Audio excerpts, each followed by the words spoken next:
Good evening, guys. We know at least 43 people have been shot in the last 48 hours. America, we need to have a serious conversation about the biggest hypocrisy in modern politics. Over Labor Day weekend in Chicago, 43 people were shot, 6 died in a wave of violence that included multiple mass shootings. A 14-year-old boy was shot in the hand, 7 people were gunned down in a single incident in Bronzeville, and a homeless man was executed with a shot to the head. But here's what's going to make you furious. Where are the Black Lives Matter protesters? Where are all the marches? Where are the demands for justice?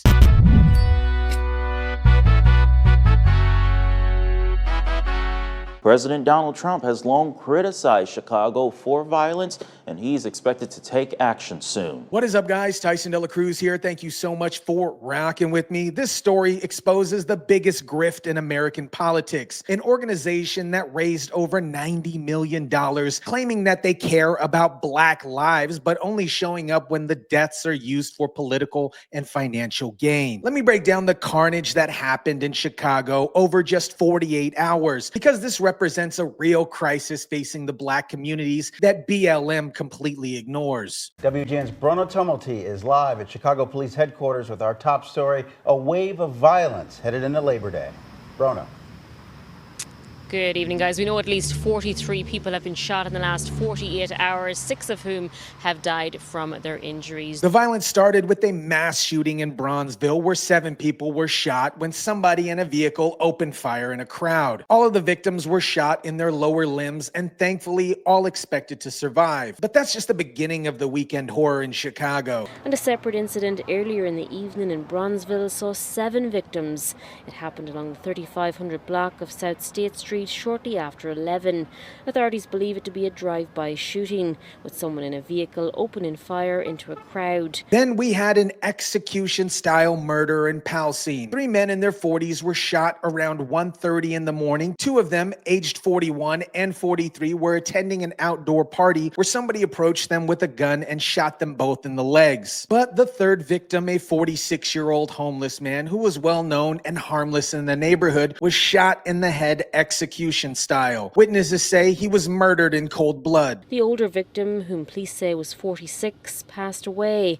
Locals say he was homeless and harmless, well known in the neighborhood. And now let's not forget about the 14-year-old boy who was shot in the hand while walking in Garfield Park. A child walking down the street becomes another casualty in Chicago's war zone. So where are all the Black Lives Matter protests? Where are all the marches demanding justice for these victims? Where are all the calls for accountability? The silence is absolutely deafening, and it exposes BLM for what it really is, a political drift that only cares about Black deaths when it's used to attack police and raise money. Or you talking about like the safe streets and the no shoe zone. That's right. And what Black Lives Matter and all that. That's right. Yeah, where the is they at? Where are they? They ain't out here doing anything. If Black Lives Matter, there wouldn't be so many homeless people or hungry people out here. They walking around chanting like they just throwing a party to me. Think about this logically. If Black Lives Matter really cared about Black lives, they'd be protesting every single weekend in Chicago. Wouldn't they be demanding an action plan to stop violence that's destroying Black communities? Wouldn't they be organizing marches for a 14-year-old boy who was shot or a homeless man who was executed? But they're nowhere to be found because these deaths don't fit their political narrative. They can't blame these shootings on police or systematic racism. They can't use these tragedies to raise millions of dollars or advance their political agenda, so they simply ignore them. I mean, to me, they just chasing a nonprofit grant. They ain't feed not a soul out here. This proves that BLM doesn't actually care about Black lives. They care about Black deaths that can be monetized and politicized. Every other Black death is just ignored. Now let me connect this violence to Chicago's massive budget crisis, because this exposes the real grift that's happening. Mayor Brandon Johnson, Mayor Mohawk, just announced that Chicago is facing a projected $1.15 billion budget deficit in 2026. That's billions with a B. But here's what's really infuriating. creating. They don't want to actually solve the crime problem because solving it would eliminate their justification for all this spending. $146 million. That is the year-end budget deficit for the city of Chicago. But it is nothing compared to the projected shortfall in 2026. Right, Marie, we're talking about a $1 billion deficit for 2026.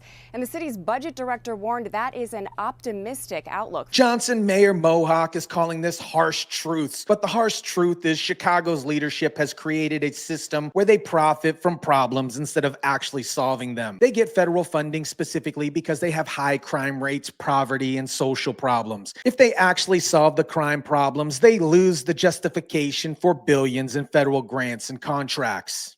Chicagoans deserve the truth about the fiscal conditions of our city.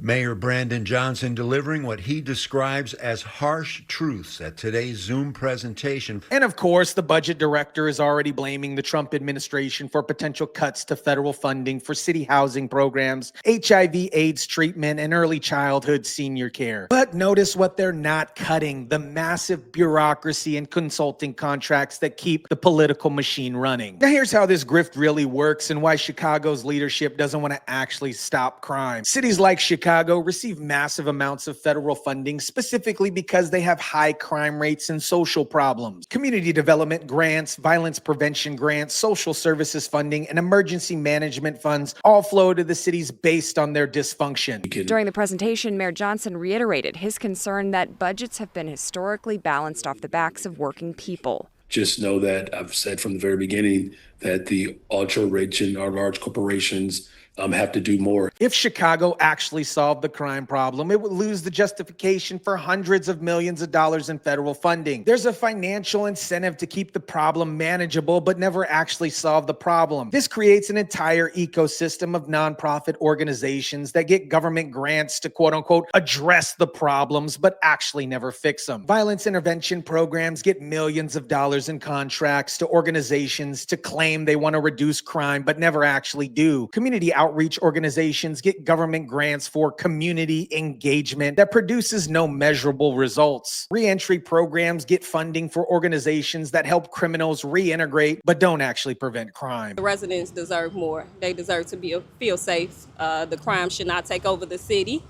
The crime should not make residents feel like they can't live everyday life. All these organizations have executives making six-figure salaries off of government contracts. If crime actually went down, these organizations would lose their funding and these people would lose their jobs. Now here's where it gets really dirty. Chicago claims that crime is down 13% overall. Shooting incidents have dropped almost 40% compared to last year, but we just saw 43 people shot in 48 hours with multiple mass shootings. As we've been reporting, though, if you look at the latest CPD data available, crime overall in the city this year is down by about 13%. And if you look specifically at shooting incidents, it has dropped by almost 40% on last year's numbers. We already know this. They're manipulating the statistics to keep the grift going. They're reclassifying crimes to make statistics look better, reduce police contracts so fewer crimes get reported, change reporting standards to make it harder to file reports, and focus on specific metrics while ignoring increases in others. This allows Chicago to claim success while maintaining a dysfunction that justifies continuing funding. They can tell federal grant agencies that they're making progress while simultaneously arguing they need more money to address the ongoing problems. Just this weekend in Chicago, 5 people have been killed and 31 others shot, police reports show.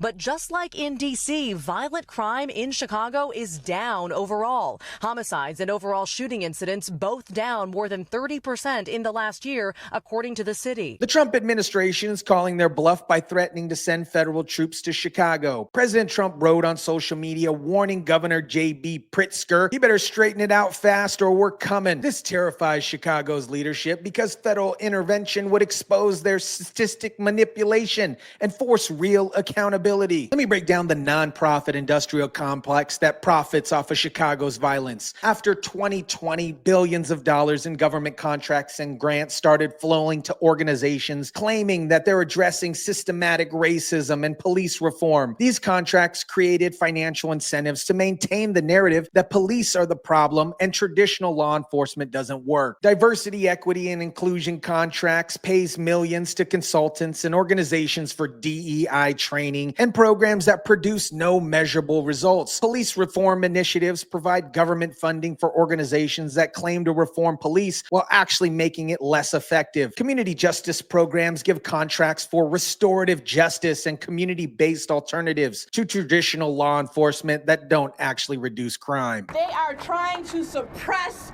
our righteous anger, and we will not be suppressed. We will continue fighting back.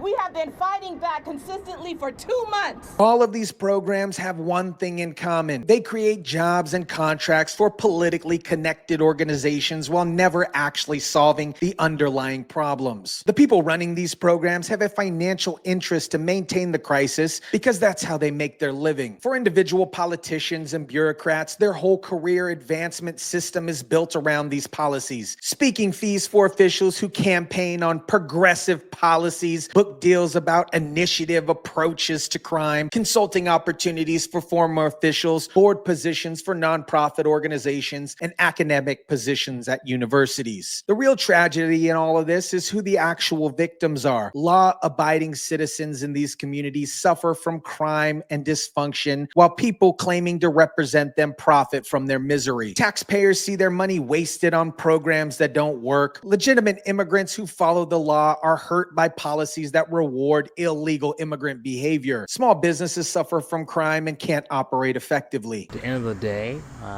to have one person that was critically injured and 4 folks in the hospital, whatever the situation was, it was senseless. The people profiting from this system don't actually live in these communities affected by their policies. The BLM co-founder bought multiple properties worth millions of dollars, including a $1.4 million home in a predominantly white neighborhood. The consultants and nonprofit executives making 6-figure salaries live in safe suburbs, while the communities they claim to serve deal with weekly mass shootings. Meanwhile, the 14-year-old boy shot in Garfield, the 7 victims in the Bronzeville mass shooting, and the homeless man executed in the Pilsen got no protests, no march, no justice. Their lives don't matter to BLM because their deaths can't be used for political and financial gain. America, this Labor Day weekend massacre in Chicago exposes the biggest lie in modern politics. Black Lives Matter doesn't actually care about black lives. They care about black deaths that can be monetized and politicized. When 43 people get shot in 48 hours, including a 14-year-old and a homeless man executed in cold blood, BLM is nowhere to be found. This afternoon, bullet holes still visible in vehicles along the 1900 block of West 17th Street in Pilsen. Some cars even being driven with smashed glass. Chicago's $1.15 billion budget deficit proves the city's leadership has created a system where they profit from problems instead of solving them. They get federal funding specifically because they have high crime rates and social problems. If they actually solve the crime problems, they lose the justification for billions in grants and contracts. The nonprofit industrial complex has created an entire ecosystem of organizations that profit off of racial grievance and violence while never actually helping communities they claim to serve. Executives make 6-figure salaries, politicians advance their career, and consultants get rich while black communities continue to suffer from weekly mass shootings. The statistical manipulation allows them to claim success while maintaining the dysfunction that justifies continued funding. They can tell federal agencies they're making progress while simultaneously arguing they need more money to address ongoing problems. Let me know what you guys think about this. Drop it down in the comments section down below. Smash the like button if you kindly would. Share, subscribe, and as always, guys, I'll catch you on the next one.